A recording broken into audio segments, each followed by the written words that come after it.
Cleverley, Eustace, Labrie, Manning, Rowett. They're the 5 who I would go out and say they have simply done a much better job than Scott Parker has done this season. Because for me, Scott Parker has hit a par season. Like, if Burnley didn't get automatically promoted, that would have been a failure.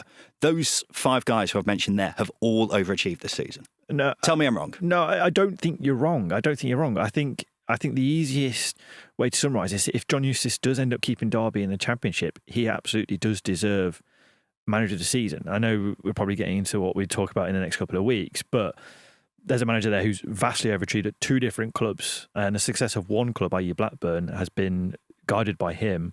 And if they end up in the playoffs, it's been a magnificent season for him. But with Scott Parker, as I say, you've got to look at the promotion side of things, how relentless and consistent that they've been.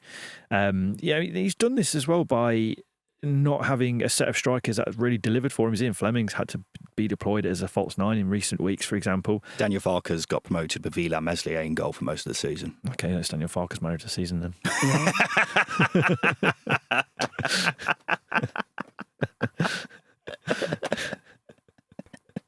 I'm glad we sorted that one out.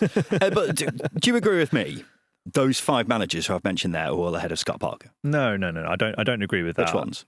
I would say John Eustace and Liam Manning, and that's it. I think Guy Rowett's done a fantastic job, and certainly in contention for Manager of the Season. But has he done a better job than Scott Parker? I don't think he has. Tom Cleverley, they've been on the terrible run since December. Watford have. Tom Cleverley has got a relegation standard squad and got them into mid-table. I think that's a huge amount of success.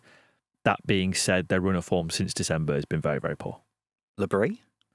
I think Labrie's got a very good squad at his feet. They underachieved last season. I think everybody underevaluated Sunderland's squad going into the summer. Okay, I can see where you're coming from there, but I still think that is dampening down what he's done this season quite significantly, because it's still been an unbelievably when we start to season. list things, we create a scenario where this manager's better than this manager. I don't think that's the case. I think every manager has a different set of circumstances, and they all maximise what they've got. And I think Scott Parker has had a more difficult set of circumstances than people may think. And again, what he's done this season, he's not relied on individuals. He's not had a Dom Solanke. He's not had an Alexander Mitrovic. I actually think some of his forward players have let him down a little bit. So I think he has achieved a fair bit. And again, the unbeaten run, the clean sheets, the goals conceded, it's just astounding that we will not see at this level again.